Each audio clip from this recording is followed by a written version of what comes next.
Hello mga kababayan, magandang morning sa inyong lahat. At ngayon ay araw ng ngayon? Yan, Tuesday, at bukas pabalik na kami ng Davao City. At dahil pabalik na ako bukas ng Davao City, I'm so excited syempre, but may malulungkot. Alam niyo kung sino? Si Mia. Kasi si Mia po ay kasama na rin namin syempre pag punta ng Davao City dahil tapos na ang kanyang bakasyon. Dahil tapos na ang bakasyon, syempre, it's time to go home na. So kami din, tapos na ang ating vacation. So kailangan na nating umuwi. Ayan. And speaking of, kailangan na nating umuwi dahil talagang dami ko po gagawin. Ang daming gagawin sa Davao. Sobra. School supplies ng mga estudyante and mga scholars natin, siyempre pasukan na ulit. Dami kong asikasuhin. Kaya pa naman. Anyway, so ngayon naman ay pupuntahan ko si Gerald dahil babalik na ako ng Davao. So mga paalala ulit nang sa ganun ay mas maintindihan niya. Kasi syempre bago siya rito. Marami na naman siyang mga adjustment na gagawin dahil syempre ganun talaga pag bago, no? Sandali, yan. Pagbago, ganun talaga. So, marami tayong mga habili na naman na para mas maintindihan niya. Kasi alam nyo, ganyan din ang nangyari noon kay Gerald, kay Mylene. So, kailangan ng matinding adjustment dito. At sa nakikita ko ay talagang darating yung punto na malulungkot siya. Although siyempre ngayon kasama niya si Gerald. Si Jeff. But may mga incident na pakonti-konti kurot sa puso dahil siyempre mamimiss yung pamilya. Normal yon dahil di ba ganyan din naman nga yung mga naramdaman na nila Miley noon. So, ang hirap naman ito. Wala tayo. Instant kasi nasa baba. Anyway, okay lang yan. Mga alay sa kamay kaya nilalagay ko. So, yun, parang kwentuhan lang natin ito ngayong umaga. So, kailangan ko yung i-ano sa kanya, no? At, dahil college na nga siya, so by June 15 kasi yung pasukan niya. So si Lord kasi kasama namin pagpunta ng Davao City bukas and babalik siya before June 15. So maihahatid pa niya si Gerald sa school. Dito lang naman siya papasok, dito sa Lyceum of San Pedro. Dito siya mag-aaral, kaya kumbaga malapit lang dito sa amin yung kanyang papasukan. So, walang problema. Ang problema lang, syempre, yun nga yung mga pagdadaanan ng bata. Culture shock, mamimiss ang pamilya, lahat yan. Si Free ay talagang naranasan yan. So, yun, pupuntahan natin si Gerald dun sa kanilang tinutuluyan ngayong umaga. Ayan, no? At by the way, so ito, bilang isang YouTuber, yan, nakakaroon ako ng for passing 1 million subscriber. That was 2022 nung nagpunta na kami ng Davao. Yan, ito yung gold. Yan, 'di ba? Pag YouTuber ka, karangalan na magkaroon ka po ng ganyan. No? Diba? Siyempre, hindi naman po ito mangyayari kung hindi dahil po sa inyo. Because of sa inyong lahat. Diba? Yan. Pinapakita ko lang sa inyo. And bago nangyari yun, syempre, nakakaroon muna tayo ng silver. Ito yun. Yung 100,000. During pandemic ko to na-achieve. Yan. Itong silver na to. Silver button. Bago yung gold. Yan siya. Medyo nagkaano lang. Lumubog. Pero okay naman yan siya. Ayun. So, yun. Makatulog sa ibabaw ng kama. Ayun. Tapos, may mga nagbigay sa akin dito ng ayan. Ito yung room ko, mga kababayan. Ayan. Pasensya na sa aking maliit lang naman to yung kwarto ko. Ayan. At dito ako madalas nagmumuni-muni, nagstay. Ito naman, syempre, ito galing sa nung napunta kami ng Negros, kaila Yusil, may nagbigay ito sa isa sa mga sponsor natin na magaling, isa sa mga viewers natin, subscriber, na magaling mag paintings. Ayan. Ito rin ay galing sa, ayan, may nagbigay din ito. Ayan, mga viewers natin. So, dito ko siya nilagay. Ayun. Ito, Binili ko yan. Binili ko. Ayan. So, ayun. Dito sa room ko, nag-ano sa room. Room ko. Ganito lang. Ayan. Lang. Ganito lang yung room ko. Ayan. Oh.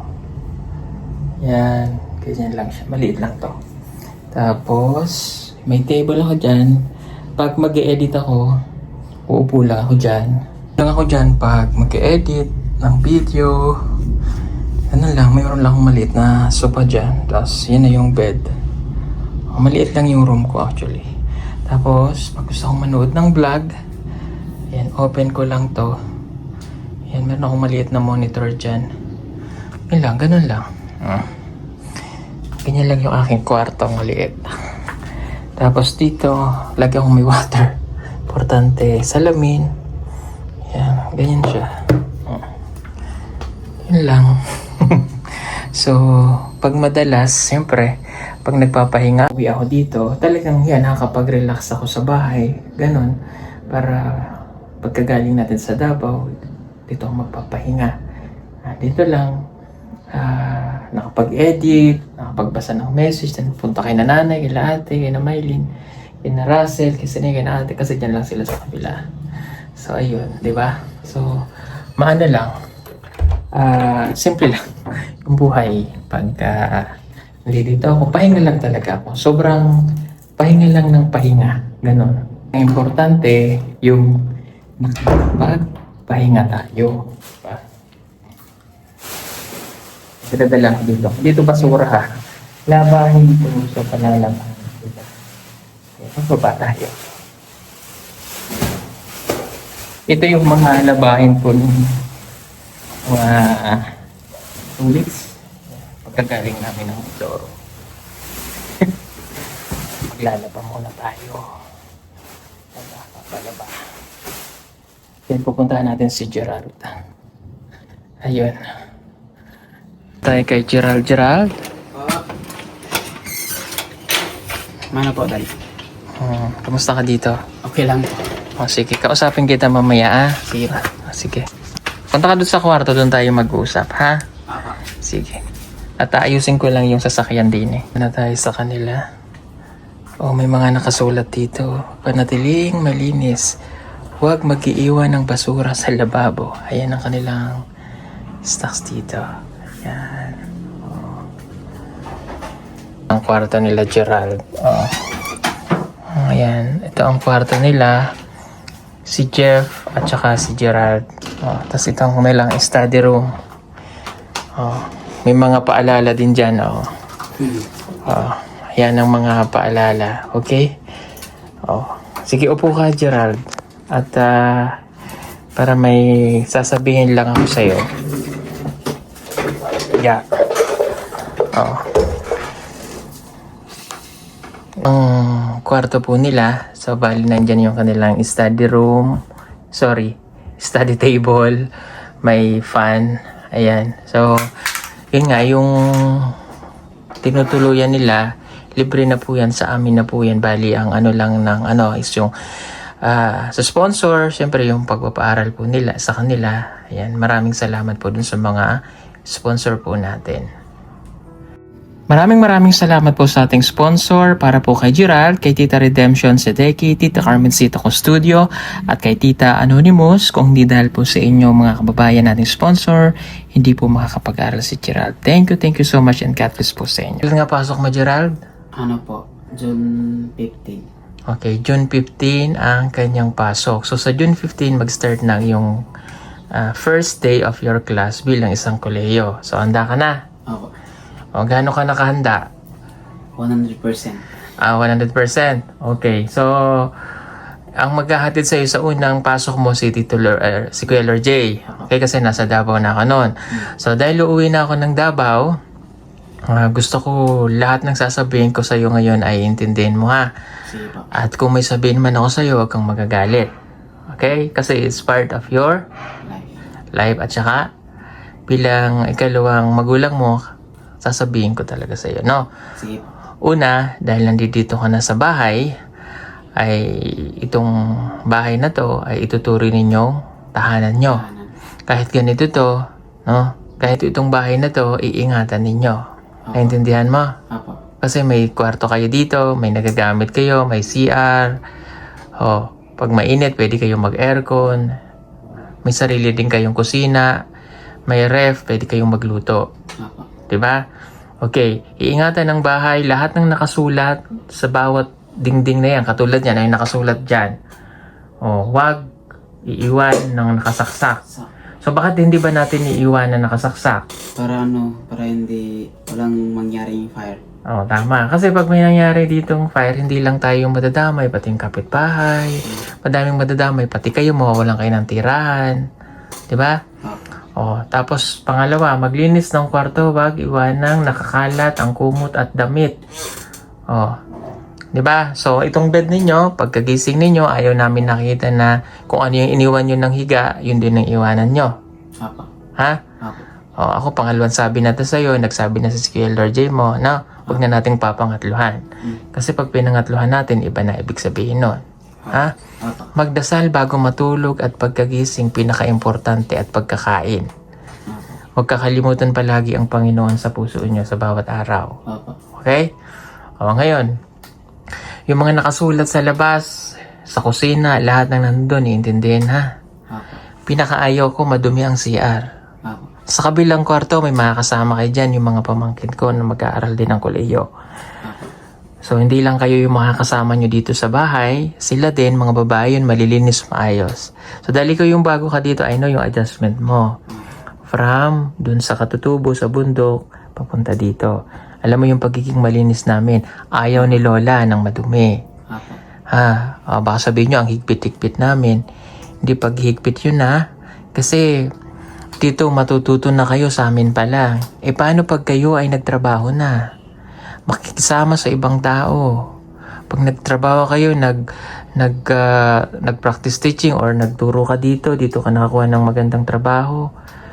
Magsasarili ka ng bahay o makiki-boarding house ka. Paano ko yung makasama mo malinis magagalit sa'yo? So from dito pa lang, tinuturuan na namin kayo ng tama. Kahit pa ulit-ulit namin sabihin sa yun, wag kang magagalit. Apo. Kung may makita kaming maling ginagawa mo, wag kang magagalit. Apo. Ha? Si Jeffrey ganun yan dito. Even ngayon, ganun pa rin yung may mga nalilimutan. I-remind pa rin namin. Ha? Apo. Kaya ka naririto, Gerald, para mag-aral, ha? Apo. Ayoko ng pasaway. Sige. Okay? Pag naging pasaway ka, halimbawa, yung mga sinasabi ko sa'yo, hindi mo pa rin sinusunod, paulit-ulit tayo. Ibig sabihin, nanganganib ka. Halimbawa, pag sinabi ko, may oras ang paggamit ng cellphone. Higpit kami sa paggamit ng cellphone dito. Hindi yun, tutulog ka, nasa iyo pa rin ang cellphone. Papasok ka, may dala kang cellphone, okay lang. Pagdating dito sa hapon, iniiwan yun. Sa table, ha? May CCTV doon, nakikita namin. Kasi hindi na tayo makapag-focus sa pag-aaral ko, puro cellphone na lang. May laptop dyan na magagamit. Ha? Apo. Tapos, ayaw ko na mag-girlfriend muna. Opo. Pag may nalaman kami na nag-girlfriend na kayo ni Jeff, ha? Apo. Hindi ang sponsor ang magdidesisyon. Ako. Ha? Kahit gusto ka pa ng sponsor mo kung ayaw ko na, wala rin silang magagawa. Dahil sa katigasan ng ulo ng bawat isa, ako pa rin ang masusunod. Naintindihan? Kaya ikaw ay mayroong pinapadala na budget ng sponsor mo, pang enrollment, pang allowance, pagkain sa araw-araw. Sususuklian natin ang kabutihan yon. Hindi puro, ay okay lang kasi tumatanggap ako ng ganito. Ha? Pagka sinabi sa iyo na Gerald, ito yung budget mo, wag kang sosobra. Gerald, ito yung budget mo for this, wag kang sosobra. Okay lang sumobra kung mayroon kang hinihinging additional. Lahat ng gagastusin mo, naka-folder na yan lahat. Even si Jeff, naka-folder lahat yan ng inyong ginagastos. Kasi para hindi sayang binibigyan ng sponsor nyo, ha?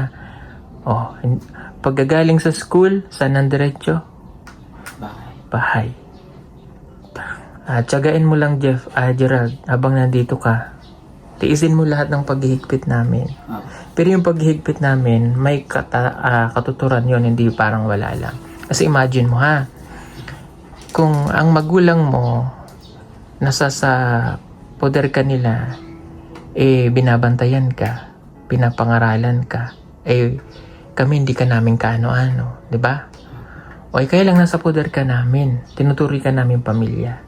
So kung kami susuwayin mo, wala tayong mangyayari. Gusto mo ba ang sinasabi ko? Okay? So pag may ginawa kang pagkakamali rito, at pagpaulit-ulit lang yon, nagpapauwi ako. Pag matigas ang ulo, pinapauwi ko. Kasi para ma-realize nyo na, ay, hindi na tama yung ginagawa mo. Kasi gamitin mo to kasi swerte ka na. Sinong katutubo doon na nagkaroon ng sponsor para pag-aralin? Wala pa. Wala, kayo lang ni Mia doon sa lugar nyo. Kayo nila Jeffrey. From Sitio Tapak, 3 kayo. Ikaw, si Jeffrey. Si Mia. Kaya, ano na yun sa inyo? Bonus na. Okay. Tapos, yung linggo, ilalaan mo yun sa pagsisimba, ha? Opo. Matuto kayong magsimba. Huwag niyong kakalimutan ng Diyos, ha? Opo. Tapos, pinakamahalaga yun sa araw ng linggo. Tapos, pag Sabado, kung wala namang pasok, pagkatapos nyo maglinis ng bahay, mag-aral. Balikan ng mga pinag-aralan. Di ba?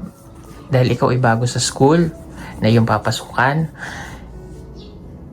Dahil criminology ka, huwag kang sasali sa prat. Naintindihan mo? Opo. Yun, organisasyon.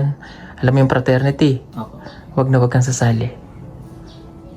Marami na mga nag-graduate na hindi sumali dyan. Hindi sa inaano ko yung prat. Pero mahigpit ko yung ipinagbabawal. Sige po. Aralin mo ang iyong salita. Okay? Pag nabubuli ka sa school because of your pronunciation, okay lang. Sige po. Okay, ganito ang gawin mo. Di ba?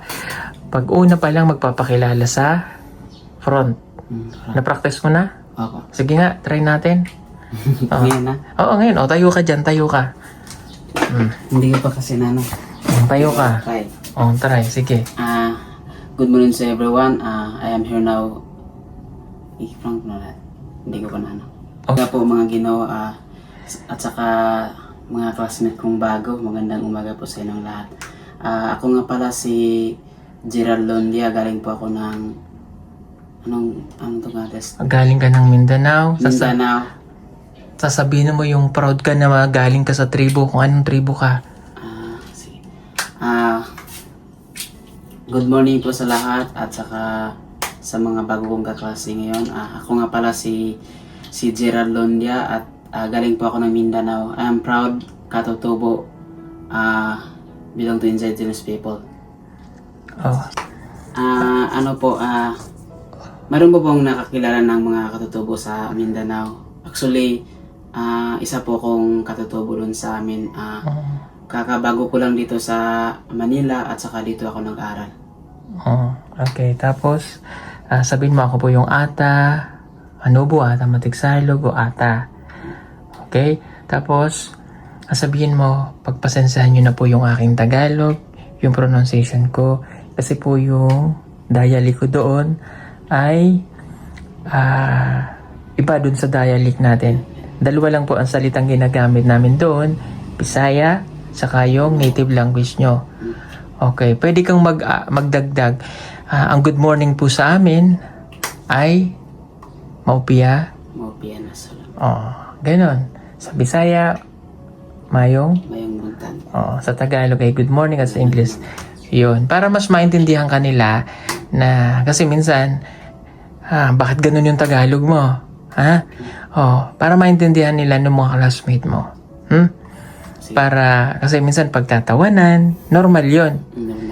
Kasi dun yung galing yung mother tongue mo Yung tono kasi kinuha ko pa.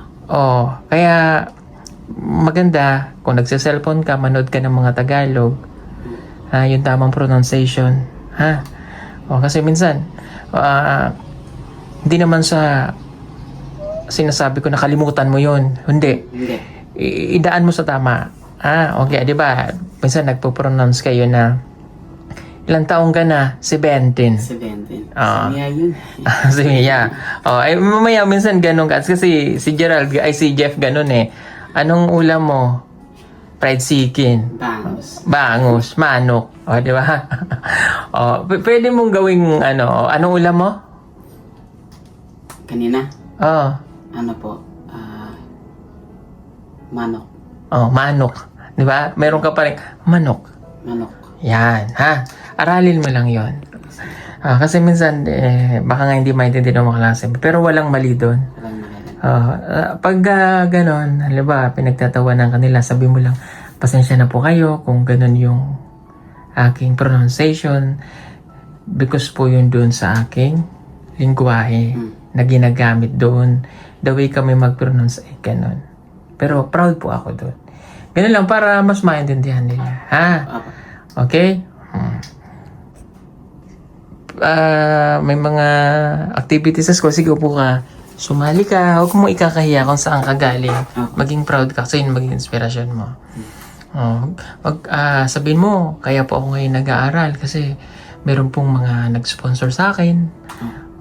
Dahil mataas po yung pangarap po para sa pamilya ko at sa mga katutubo na katulad ko po.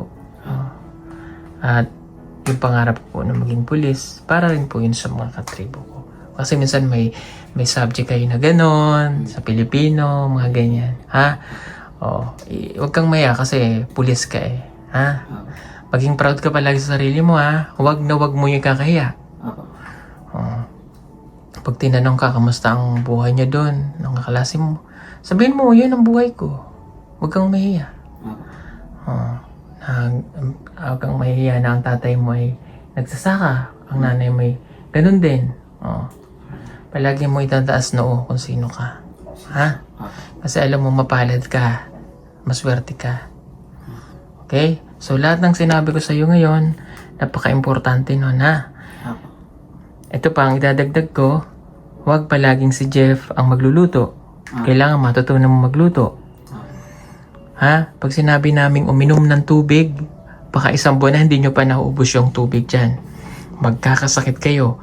Pag kayo nagkasakit, sino mong problema? Kami rin at ang sponsor nyo, sayang ang pinag-aralan. Pag sinabing uminom ng vitamin C, iinom and vitamins. Bibilang kayo ni Lord J, pagbalik niya sa start ng klase nyo, even ngayon pwede na. Pag sinabing uminom. Kasi, dito sa Laguna, may time na mga tayo nagkakasipon. Parang ganoon din sa bundok. So at least malakas ang resistensya mo. Pag hindi ka na vitamins, minsan nahina yung resistensya natin. Magkakasakit ka. Yung mamimiss mo yung ibang lesson. Okay? At palagi ka magpapasalamat sa mga sponsor mo ha. Ayan. At palagi nating ipagpapasalamat sa kanila yon. Naintindihan mo? Okay. Balik ka dito sa labas. Dito tayo sa labas. Okay.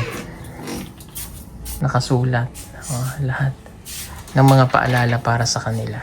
Okay. Tingnan natin ang ref nyo. Di ba ganito kalinis dito ha? Pag nag-init kayo ng tubig, wag pababayaan Marunong ka. Ayan katulad niyan. Pag nagsaing ka, huwag apaw-apaw, lilinisin mo to ha. Huwag ka ayaw ni Lola ng ganyan ha. Lilinisin mo mamaya. Ano to? Nilagay ko kayo, ininit ko lang kasi. Yan yung galing sa kagabi. Sige. Patingin nga ng ref. Anong laman ng ref nyo? Wow. Ayan. Dami yung pagkain dyan. Sige, sara muna. Yung ref na yan po ay, ito po ay refa namin doon. Nung kami nakatira doon sa kabila. Huwag palagi magno-noodles ha. Ano to? Noodles ba to? Huwag palagi magno-noodles ha. Hindi ako nakain ng noodles. Huwag palagi. Konti na lang itong laman nito ha. Kailangan maubos to. Tapos kukuha kayo dun sa kabila. Huwag magsosoft drinks, Jeff. Ay, Gerald, kayo ni Jeff, ha? Okay? Sige, yun lang. Sana ay lahat ng sinabi ko sa'yo ay intindihin mo, ha? Sige. Walang ibang magmamalasakan sa dito kundi kami lang. Sige, ano na lang gusto mong sabihin sa parents mo, yung nandoon sa Mindanao? Shout out po sa parents ko dyan at saka mga kapatid ko. Sana po ay malakas yung loob mo at bigyan kayo ng Panginoon ng lakas ng loob. Sana po ay hindi kayo magkasakit. Huwag kayong mag-alala sa akin dito. Okay lang naman ako dito. Mayos po yung tinitirahan ko dito at saka pag-aaral ko. Kasi araw-araw inaasikaso nila yung pagpunta ko dito at saka yung pag-aaral ko. Yan lang po at maraming salamat. Actually po, magpapasalamat po ako sa kay Daddy Paul, sa Apokong Biyahero team, at saka si Tito Lord G, sa lahat ng sumusuporta sa akin, lalo sa Apokong Biyahero team. Sa Lorna family at saka si Lola at lahat na pamilya ni Tisa Lorna, maraming pong salamat. Saka yung hindi ko pa naranasan sa amin ay napuntahan ko na doon sa Borol, doon sa Mindoro. May na-experience ako doon, madami akong nakilala at saka madami akong experience doon. Saka yung makanta-kantahan doon, madami akong nasalihan. Tapos yung mga games doon, madami akong napananulan.